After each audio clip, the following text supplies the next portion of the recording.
pleased to introduce Gabe Conant, currently, at University of Cambridge virtually, and he will talk on model theoretic tameness and multiplicative combinatorics. Good.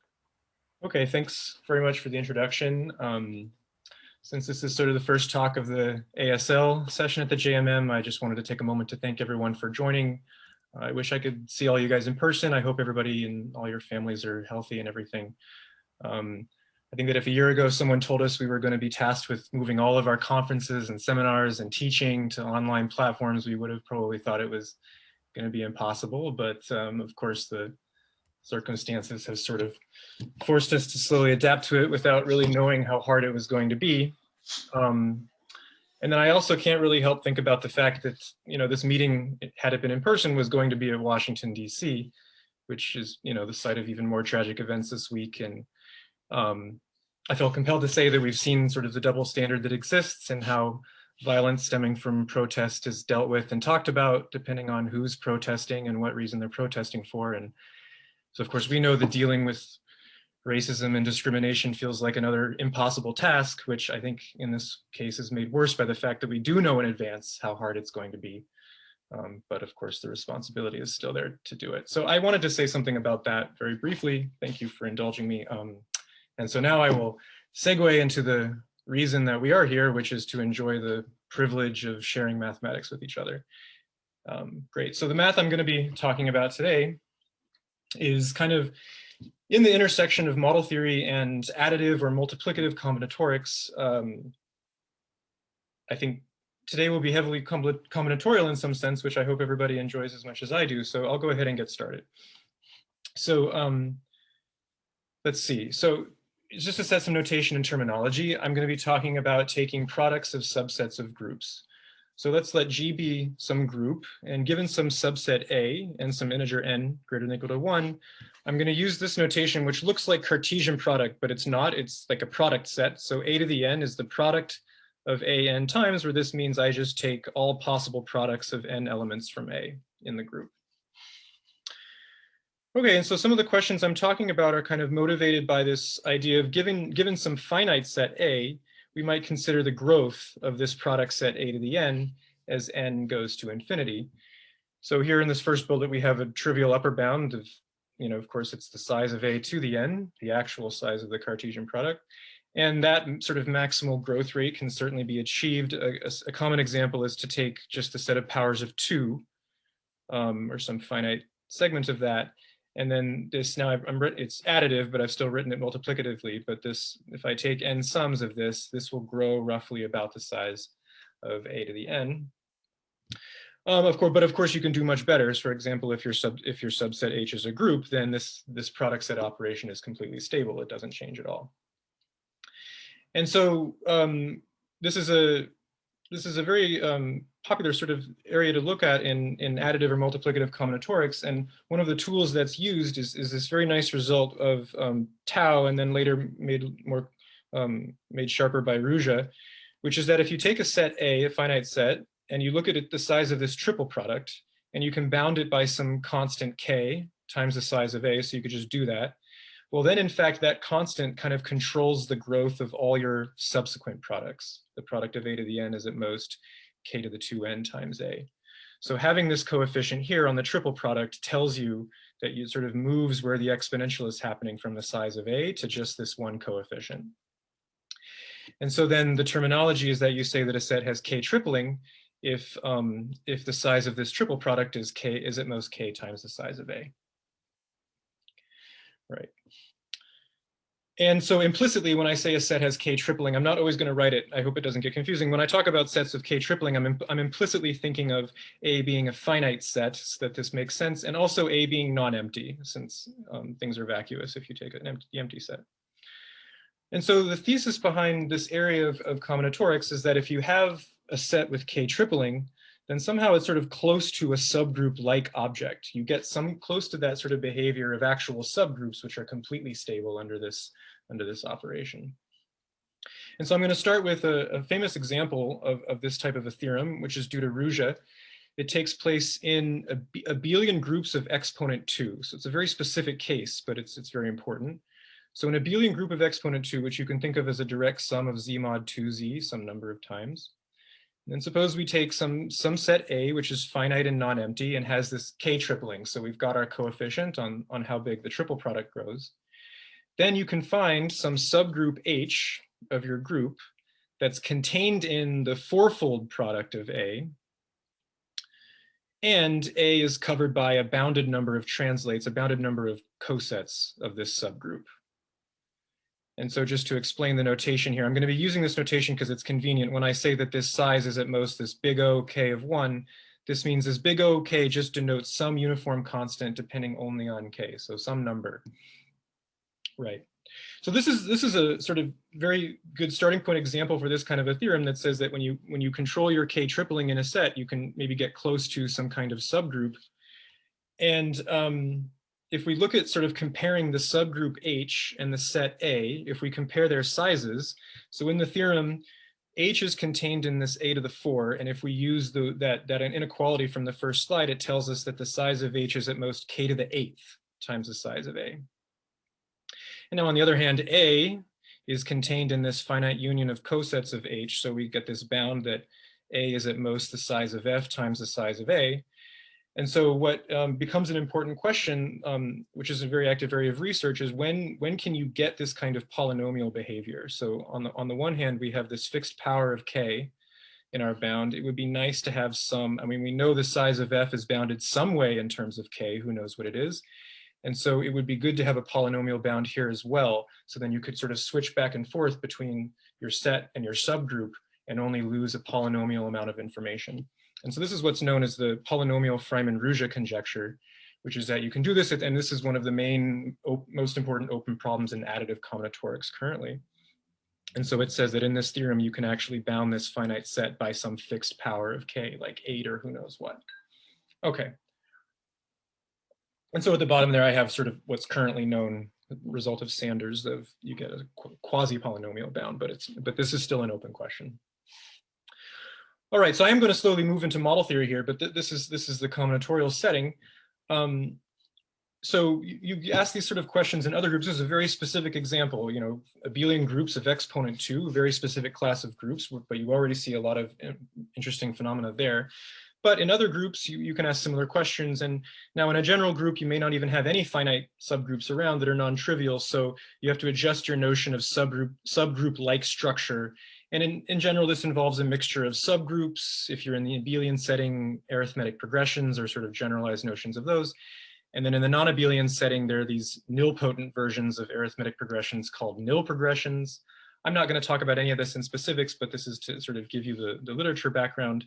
And there's a rich history of results along this way, and this is where some model theory starts to come in. So it goes back to a result of Freiman from the 70s talking about sets of bounded tripling in the integers. This was rediscovered by Ruzsa and then generalized to arbitrary abelian groups by Green and Ruzsa. And then beyond that, in the non-abelian case, there was just a lot of special classes that were considered of non-abelian groups, solvable groups, torsion-free, nilpotent, et cetera.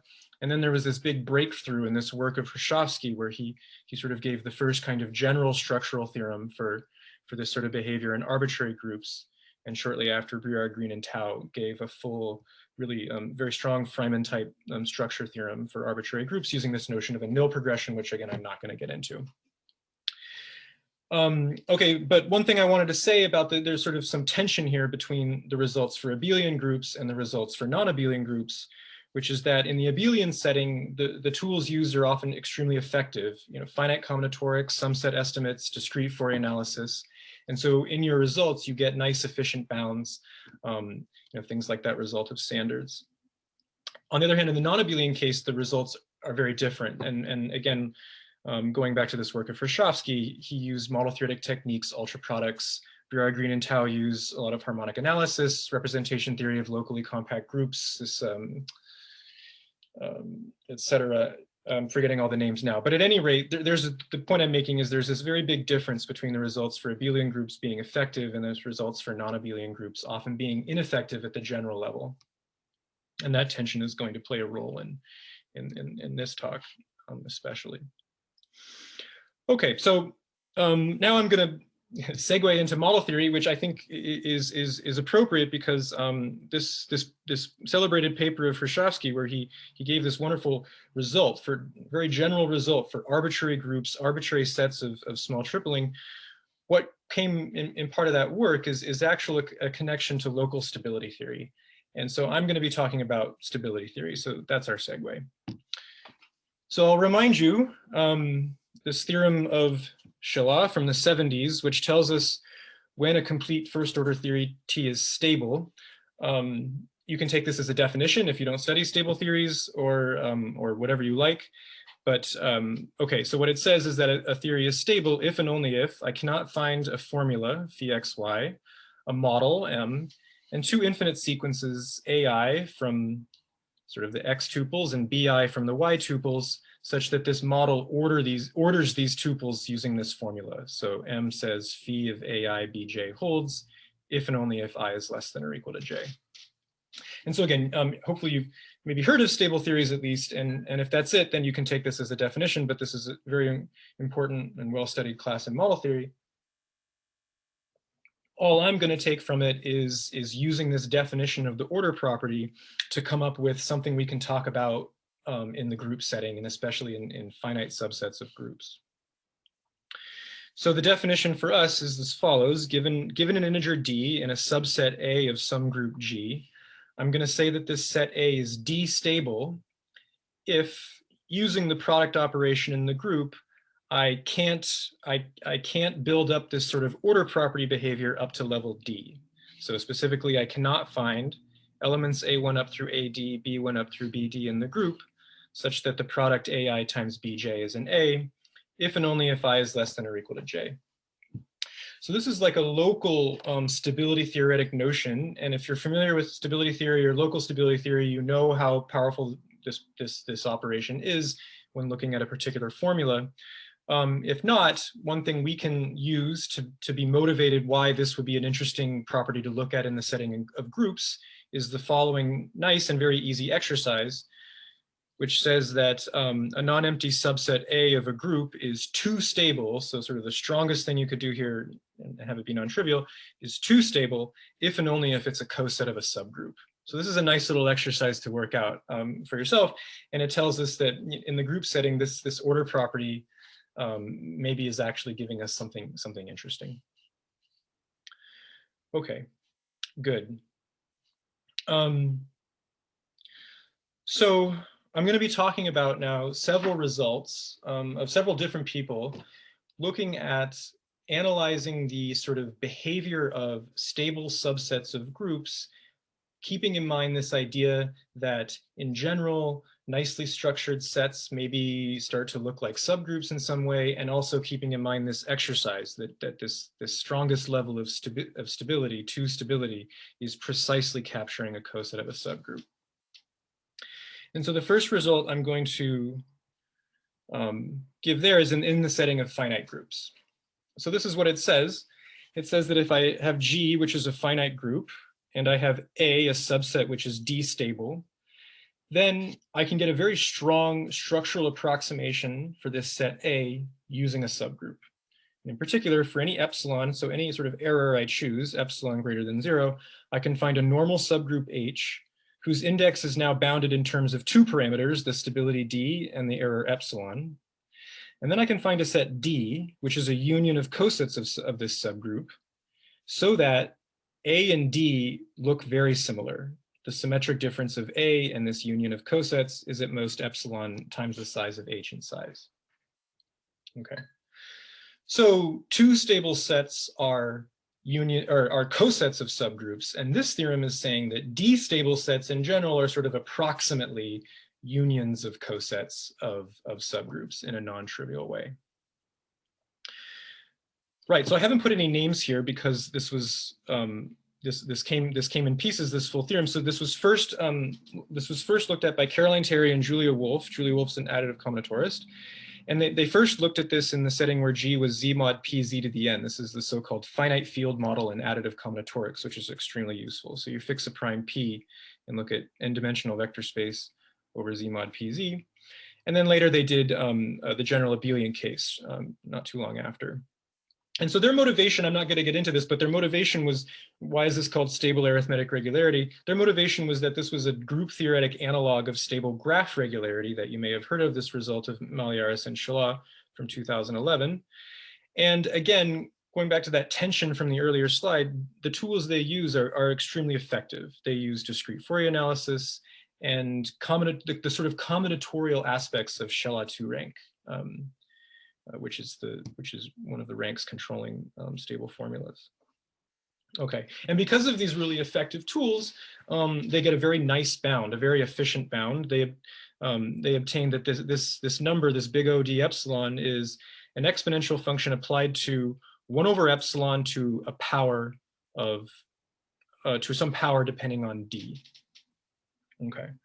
And this is seen as being a very nice bound, especially in comparison to the kinds of bounds you see in general graph regularity and general combinatorial results. On the other hand, their tools did give a weaker approximation from the way the theorem is stated above.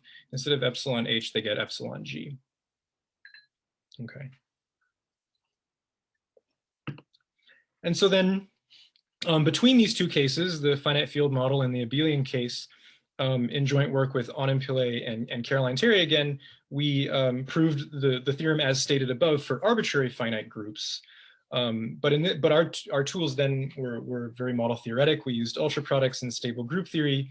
And so in particular, we obtained no quantitative information, unlike the methods that Caroline and Julia used.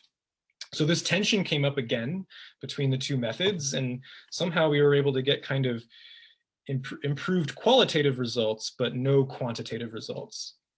And so this generated these questions that I've been thinking about now for a long time. So one question is, in this Terry-Wolf bound, is this exponential factor necessary? And part of the motivation for this is in comparison to the bounds obtained by Malliaras and Shalah, they get so-called polynomial in 1 over epsilon. So they get a bound without an exponential factor. And so it was wondered if that was necessary here. Can we obtain this stronger error term in the structural thing while still getting nice efficient bounds? And then of course the full shebang, can we just actually get a quantitative proof of the general theorem in some way and avoid this ineffective stuff coming from the ultra products? Okay, so I'm going to address these questions later in the talk, but I'm sort of wanting to build up the general perspective going back to the things on the first slide having to do with tripling and so forth.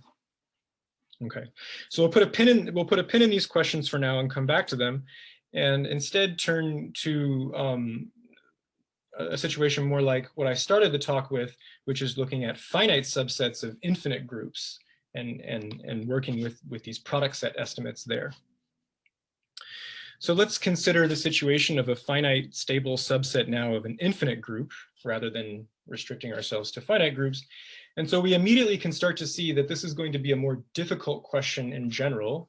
And so for example, you can compute that if you take some set of powers of 2 like this and cut it off at any m you want, this set is 3 stable as a subset of the integers. Okay, so this is a nice example down in this low region of stability, but of course this is not a coset of a subgroup. This is not uniformly approximated by subgroups in any kind of way. This is a nicely structured multiplicative set, but it doesn't have the kind of additive structure that we're seeing in the regularity theorems and also in the Freiman-Ruzsa type situation. Okay, and so this tells us that we should be using this same setting from additive and multiplicative combinatorics.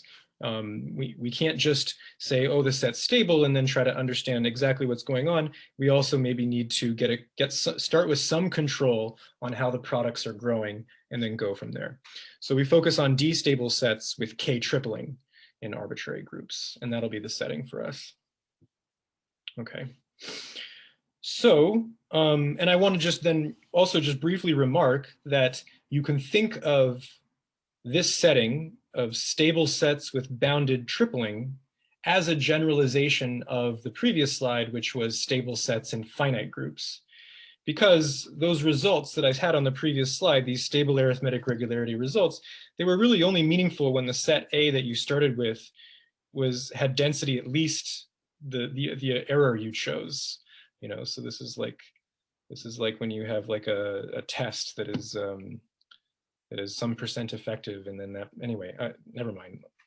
What am I saying? So, okay, so if your set A is not dense enough, then the result doesn't say anything, because if your set is size at most epsilon times the size of G, you could just use the empty set to approximate it, and that's a union of no cosets. Okay. And so, but in this case, if you take a set A, which has at least this epsilon density in the group, then you can turn that around and say that the triple product is, of course, bounded by the size of the group, and that's 1 over epsilon times the size of A. So you have implicitly information about how the triple product is behaving, this kind of tripling. So this more general setting, D stability with K tripling, does kind of encapsulate that case as well. Good. And so then this was a situation that was looked at by Amador Martin Pizarro, Daniel Palacine, and Julia Wolf in 2019. And they proved the following result for stable sets with bounded tripling. So they proved that if we take G, which is an arbitrary group, and you take a set A, which is D stable and has K tripling, and so again, implicitly that means A is finite and non-empty, then they show two things. The first thing they show is that if I fix an epsilon greater than 0, then I can find a subgroup H of G, which is contained inside this product A inverse times A, and then the set A is covered by some bounded number of cosets of H. So I'm going to say some words about this before I say the second property. The first thing I'll say is that this doesn't mention epsilon yet. So, okay, the epsilon's not there, but the point of this first property is that it's supposed to be this Freiman-Ruzsa type statement. I have this set with K tripling. I want it to be close to some kind of subgroup-like behavior. And what this is saying is that if the set is stable, you do indeed have that. There is actually some subgroup there close by to this stable set. And you have these two containments like before.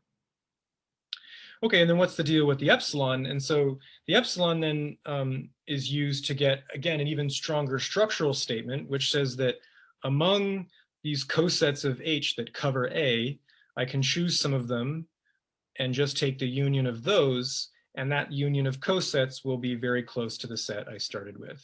So this result is kind of putting together the Freiman-Ruzsa type statement with a subgroup, as well as this arithmetic regularity type statement with approximating your set by a union of cosets. Okay. So in some way, you can view this as almost like a generalization of the arithmetic regularity results from a couple slides ago. So now, of course, we've got another bound showing up. So the number of cosets that we use, we don't know how many, but we know it's bounded in terms of the fixed parameters, the tripling, the stability, and our error. So 3 parameters going on now. And their proof, again, uses model theoretic tools and doesn't give information about that bound. And I wanted to give an extremely coarse sketch of the steps in the proof with very little details, but just to sort of spark the kind of model theoretic considerations that go into it. And so their proof is a pseudo-finite or an ultra-product type argument. You replace, instead of looking at a group and a finite set, you look at an ultra-product of groups, and you look at a subset that's obtained as an ultra-product of finite sets of the groups that you started with. So it's sort of like a model theoretic setting where I have a group and a pseudo-finite subset of the group.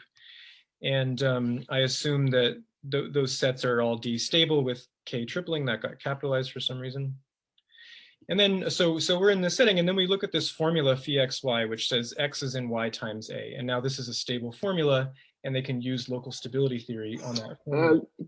Gabriel, sorry, is G the same G as in the, I mean, it's not the same G as in the theorem, right? You take some ultra power or something? That's right, yeah. So G is the ultra power of G above. Yes, that's right. Or yes, I mean, it will technically be an ultra product, but okay. So yeah, maybe I will say very quickly that, like, to prove this theorem, I'm not going to say too much about this at all in any of the later stuff, but how does one prove a theorem like this model theoretically? Well, you suppose it doesn't work. which then is a complicated statement to tease out. But in the end, you get that you have some fixed parameters, and for every possible bound here, for every possible integer that could be a bound, you have a counterexample. And so for every integer, that could be a different group and a different set, but the stability and the tripling are all fixed. Right. Okay, so then you take an ultra product of all that stuff and work there. So yeah, thanks very much. And thank you. Yeah. Okay, so then at any rate, once they have this stable formula, like I said, they can then start using some techniques from stable group theory. They find a local type over this formula with some special properties that I'm not saying, but it's sort of a kind of localized version of a generic type in this situation, call it P. And then they show that if you take the stabilizer of that type, and that's a subgroup, it's actually a definable subgroup. It's contained in A inverse times A, which makes it a pseudo-finite subgroup. And A is covered by finitely many translates of that thing. So you have a pseudo-finite version of this first property up here with a pseudo-finite group H instead of the finite group. And then once you have a pseudo-finite group, you can apply the same tools behind our regularity theorem, the CPT theorem, to obtain this structural approximation. So very roughly, that's how it goes, leaving out all the rest of the details. Okay. And so my main point in going through this sketch is then to just again witness this tension. These are model theoretic tools which you can use to get, in some cases, very strong structural results for arbitrary groups, but you don't get any effective bounds. And so the goal then for the rest of the talk is what I was working on last year, which is finding quantitative proofs of these results I've been showing you. So the CPT, stable arithmetic regularity theorem, and this, calling it MPW, this stable sets of bounded tripling theorem, and along the way a new proof of the Terry-Wolff result as well. And so I want to talk through some of the ingredients about how that's achieved. Okay. So the rest of the proof is now going to be highly combinatorial, but the ingredients that show up and the things that end up working are heavily motivated by this kind of stable group theory, which is very classical and very familiar for model theorists, and in particular these kinds of stabilizers, using stabilizers of types to get interesting groups. Okay. So I'm going to start talking about stabilizers, but in a more finite, kind of combinatorial type way. So given a group G and a finite set A, and then some, I say small epsilon, so at least epsilon less than 1, so that what I say makes sense, I'm going to define the epsilon stabilizer of A. This is just going to be defined to be a certain subset of my group. It's the set of elements X, so that if I look at the symmetric difference of this right translate AX and A, that size is very small, at most epsilon times the size of A. So this is stable. These are elements that stabilize A on the right. If I translate by X, I don't move the set A very much. Okay, so in general, this is not a subgroup. It's a nice set, but it's not a subgroup. But we can start to see that these kinds of sets, these stabilizers, have some of the properties that we're looking for in understanding a particular set A. So one very easy remark we can make is that these stabilizers, this epsilon stabilizer, is contained in A inverse times A. So it's somehow close to A in that sense. And this is very easy to see, because saying that an element X is in A inverse times A is precisely the same thing as saying this right translate AX intersects A non-trivially. And so as long as epsilon's less than 1 and the symmetric difference is like this, then you'll have this intersection, or maybe even less than 2, I don't know. But at any rate, we get this first property that the epsilon stabilizer is kind of covered by A in this sense. Okay, and then again, as I said, in general, this epsilon stabilizer will not be a subgroup, but it will be kind of close to a subgroup in certain ways. It's easy to check that the epsilon stabilizer contains the identity, right? And that symmetric difference will be empty. It's also easy to check it's closed under inverses just by multiplying. And so the only thing then that we're missing to get the stabilizer to be a subgroup is closure under products. And so that can fail, but we can say something still. We can say that if two elements X and Y are in the epsilon stabilizer, then their product will be in the 2 epsilon stabilizer by the triangle inequality. And you can check that fairly quickly as well. Okay, so we don't have closure under products with these epsilon stabilizers, but somehow they're kind of in this chain. Okay, now these are very general remarks. This uses nothing, no assumptions on the set A here. These are just easy combinatorial facts. And so now I want to start adding in some of our assumptions like stability and tripling and see what more we can say about these stabilizers. And so the first fact is a very nice fact, which is that if I take a set A, which is D stable and has K tripling, then this epsilon stabilizer is actually quite large in some sense. In particular, A can be covered by at most 30K over epsilon to the D minus 1, whatever left translates of this epsilon stabilizer. So the point being that this epsilon stabilizer is not vanishing or something. It's actually got some bulk to it. It's comparable in size to A, depending only on the epsilon, the tripling, and the stability. Okay, and so I'm not going to go through the proof of this, but I will say that this is the very simple consequence of something called Hausler's packing lemma, which is a result from the setting of VC dimension, if you're familiar. And so, in fact, this result here, this fact, only uses a bound on the VC dimension of the right translates of A. It doesn't actually use full stability. And so it's using this, that D stable implies DNIP, if you will. So if you're not familiar with these sort of notions, it's fine. But the point of me saying this is that this fact here is really a fact about VC dimension NIP, which is a more general situation than stability. And it was observed as this consequence of Hausler was observed by Alan Fox and Zhao in a somewhat special case, but the sort of mechanics of this fact were there. And then the only other thing, so, you know, if you're not familiar with this VC dimension stuff, you can ignore this remark. The only remark to make before we move forward is that we start to see a polynomial type bound arising. And this is the kernel of efficient bounds. This Hausler packing lemma gives you a very good bound in terms of these parameters.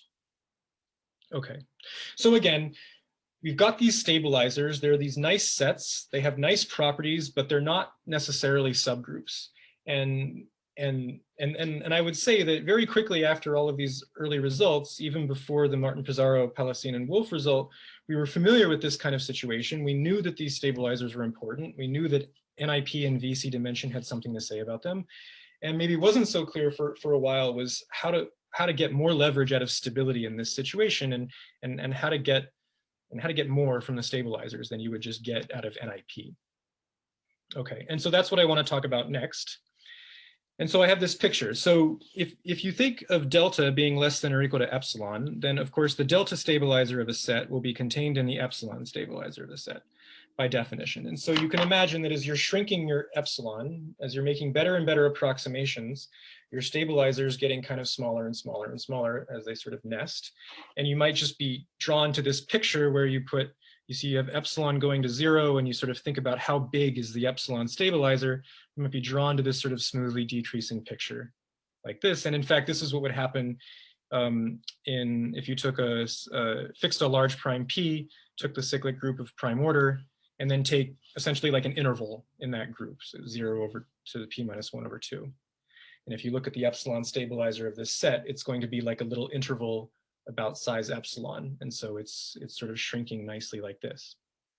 Okay, another interesting thing about this example is an interval inside of a cyclic group is sort of a canonical example of an unstable set, which still has finite VC dimension, which is still NIP. So, but in particular, this is an unstable set doing this. And so, in fact, what happens is that for stable sets, this picture looks very different. And I'm going to give a precise statement, but I want to motivate it with the picture. When your set A is stable, this graph behaves much more like this. As epsilon shrinks down to 0, your stabilizer doesn't really decrease smoothly. It stays the same for a while and then makes a jump, and then stays the same for a while and makes a jump, etc. Okay. So this is possibly not a 100% accurate picture, but it will be what is being described by this sort of dilemma on the next slide. Good. So to say this more precisely, this is the picture that we were kind of missing for a long time of what more can we do with these stabilizers in the in the stable case. So let me say more precisely what I mean. So let's let G be a group, and suppose A is a subset of G, which is D stable with K tripling. And again, implicitly, that means A is finite and non-empty. And then now I'm going to pick a function, and we'll see the reason for this in a minute. Take an arbitrary function from the interval 0, 1 to itself. And for now, I'm just going to assume it's increasing and bounded by 1/2 x. And we'll see very quickly why we want that. Okay, so we've got this function in mind, and for now you can just think of 1/2 x. That's our function, which is fine. And so the key lemma now that that explains the picture, this sort of step function picture from the previous slide, is the following thing. For any epsilon greater than 0, I can find some delta, which is smaller than epsilon, but not too small. Its inverse is bounded just by the tripling, the stability, the epsilon we started with, and now this fixed function f. And what I get is that with this delta, the delta stabilizer of A is equal to the f of delta stabilizer. So as I think of delta decreasing down to f of delta, the stabilizer is actually not changing. It's the same stabilizer all the way through. So I get one of these kind of steps in that picture from before. And so the reason for choosing x to be less than 1/2 x is that this equality in the stabilizers now actually gives me a group. If I take two things in the delta stabilizer, well, then they're actually in the f of delta stabilizer. So their product is in the 2 times f of delta stabilizer, but that's again at most delta. So we're back in the delta stabilizer. So that was the reason for the 1/2 x here to, like override the triangle inequality or something. Okay, so in particular, this delta stabilizer is actually a subgroup. And again, all you would need for that is just the 1/2 x function. And what we'll see later why you might need to change the function to get more. Okay, so this is really the key lemma. I would say that this behavior in retrospect definitely reflects a lot of model theoretic features of stable group theory. In particular, the fact that a type definable subgroup of a stable group is actually an intersection of definable subgroups, which is an important fact in stable group theory. It also reflects important properties about the unique invariant Kiesler measure on a stable group and how it behaves restricted to formulas. I'm not going to get into that, but you can definitely see important features of stable group theory in retrospect in this lemma. And in fact, you could prove this lemma quantitatively using stable group theory, using what we knew in the arithmetic regularity lemma. You could prove this, but you wouldn't get any information on this bound, which is of course the whole point of this. And so really the main challenge then for this project was to prove this. Well, first was to identify that this was the key lemma that was happening, this sort of stabilization in stabilizers for stable sets. So we're beating to death the use of the word stable. So identifying this key lemma in the first place and then proving it in a way that didn't require ultra products. And so that was sort of the main challenge, was a direct proof of the key lemma. And you know that if you can give a direct effective proof, then you'll get some effective information. But then I was very delighted to find out that the proof actually preserves polynomial dependence. And I won't say this precisely, so I'm not giving you the precise bound you get here because it's a little bit messy, but I will elaborate a little bit more on the previous slide that you don't lose polynomial information in this proof if you start with it. Okay. All right, so this was the key lemma, and now I'm just going to put together the ingredients and state the theorem and be done, possibly a little bit early, I don't know. You always say that and then jinx yourself, but here we go. So now, putting all of it together, suppose I have a finite D-stable subset of a group, call it A, of a group G with K tripling, fix some approximation error bigger than 0, and then I run the process from before. So first I'm going to pick this delta stabilizer, call it H, where delta is from that key lemma.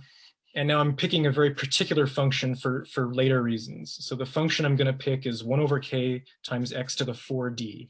And there's no reason to understand why that function right away. I'm just telling you that that's the function that works for everything we're going to need. Okay, and so now I have this delta stabilizer. It's actually a subgroup. I know it's a subgroup. And it's also equal to the f of delta stabilizer by how I picked it. So I have some freedom to change my number here. It's contained inside of A inverse times A, which that was just that very easy fact from before. That's true of any kind of stabilizer. And A is covered by a nicely bounded number of cosets of H. And so I've hidden all of the ingredients, but we get a nice like polynomial in 1 over epsilon bound with K here, K over epsilon to some number depending only on the stability D. And this comes from two things, starting with Hausler's packing lemma, which gives us a polynomial, and also the fact that we've picked a polynomial. Okay, so it's three things. Hausler's packing lemma, which gives us a polynomial bound, the fact that we've picked a polynomial function here, and the fact that the proof of the key lemma, the finitary proof, preserves polynomial stuff, and that's what I meant by before. So if you go through the calculations, you end up with this bound, which is what we're after. Okay, and so this gives us that Freiman-Ruzsa at least part, that H is contained inside this product set and A is covered by a bounded number of cosets of H. And then the reason to choose this particular function is then you can then go forward and prove the approximation, the structural approximation of A. There is some subset D of F such that if I just look at the union of those cosets, A and that union are very similar to each other. And that uses more combinatorial arguments, a little bit more VC dimension stuff, some sort of averaging and things, but no more stability. The entire use of stability is in this key lemma, stable formulas in the order property. Okay. So now I'll state the theorem. This is what we get. It looks very much like the MPW result from before. I have a group, a D stable set with K tripling. For any desired epsilon, I can find a subgroup H, which is contained inside of A inverse A, is covered by finitely many cosets of H, where now we have, and this is the change, we have this very nice polynomial bound here. And then the second part, we have our structural approximation of A as a union of cosets of H. Okay. And so the aftermath of this is that, well, first of all, we get a quantitative version of the result by Martin, Pizarro, Palacine, and Wolff. We get polynomial bounds here, and we get a stronger error term. I've replaced the epsilon A from their theorem by epsilon H. You have to think about why that's stronger. I won't get into it unless anyone asks, but it's sort of a lead into what happens for finite groups. We get a new proof of the stable arithmetic regularity lemma for finite groups. We get polynomial bounds in the abelian case. So in that Terry-Wolff result, you can remove the exponential and get a polynomial bound, and at the same time get a stronger error term, epsilon H here, instead of what would be epsilon G if you were working with a finite group. And then you get polynomial bounds also for general groups, our general result, but the one missing ingredient is that nothing in the proof here ensures that H is going to be a normal subgroup. So this is just a technicality, so that the result's accurate. And if you want to make H a normal subgroup, you can do it. Unfortunately, you have to pick a different function, which is no longer a polynomial. So I do get an effective version of our result with a normal subgroup, but you get a worse bound. It's a iterated exponential of bounded height in terms of the stability D applied to 1 over epsilon. So if you're familiar with this stuff, it's still much better than what you get in like a general regularity lemma where you have an exponential tower of height depending on 1 over epsilon, but it's still not polynomial. Okay. But that issue is entirely bound up in whether or not you want a normal subgroup. And so in particular, going back to this result, we get that the polynomial Freiman-Ruzsa conjecture holds for finite D stable sets with K tripling, and in fact in arbitrary groups.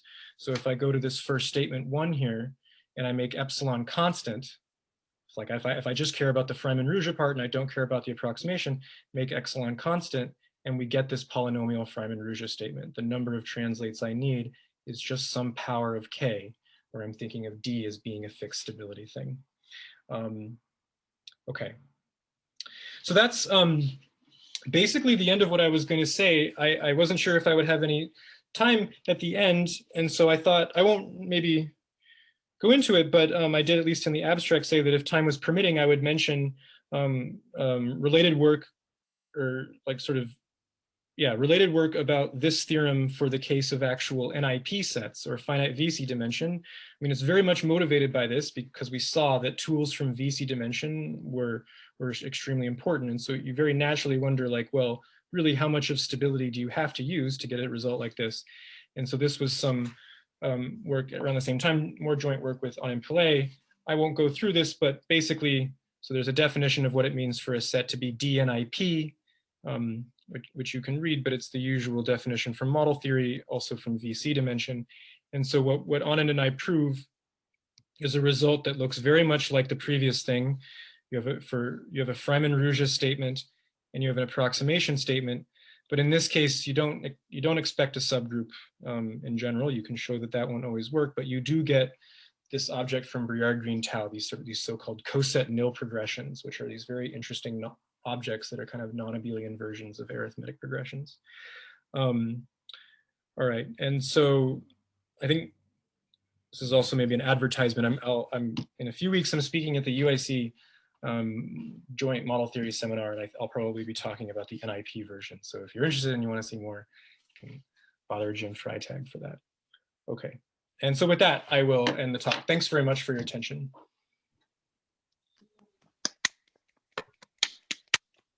Okay, so are there any questions for Gabe?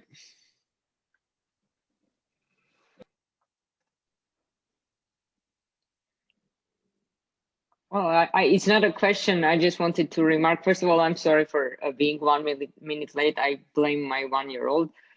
Secondly, just to say that congratulations, this is really impressive. And not just the result, but the fact that we finally understand what's going on. Like, I mean, that you understand where this kind of extra stability comes from.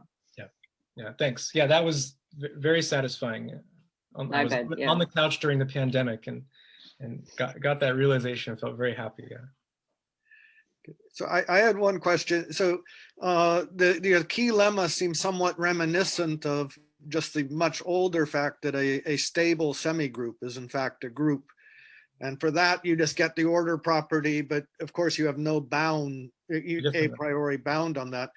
Is there some way of, is sort of the key lemma a version where we have just D stable and K tripling is somehow saying that a semigroup becomes a group?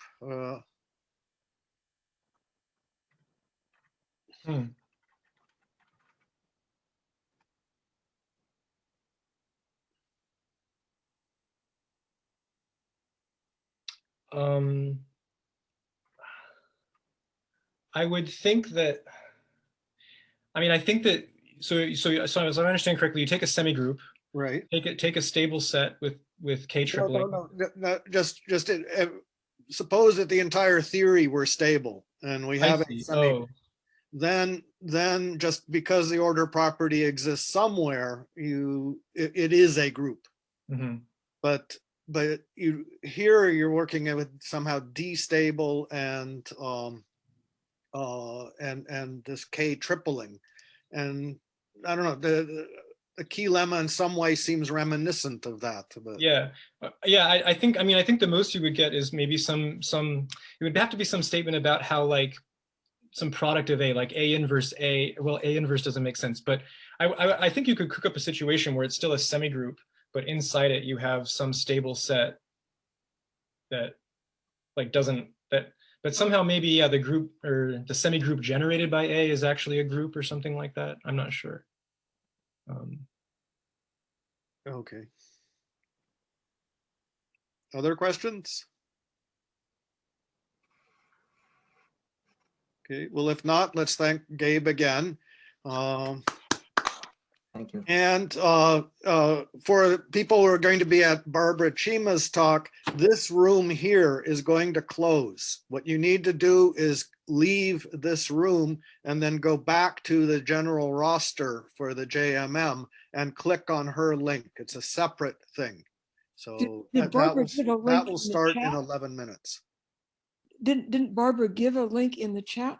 Yeah, right. The link in the chat presumably will work, but you can't just stay in this room this and room. wait for her talk. Yeah. Okay. Okay. All right, thanks Thank everybody. you, Gabe. Nice to see you. Bye. See you all on the other side.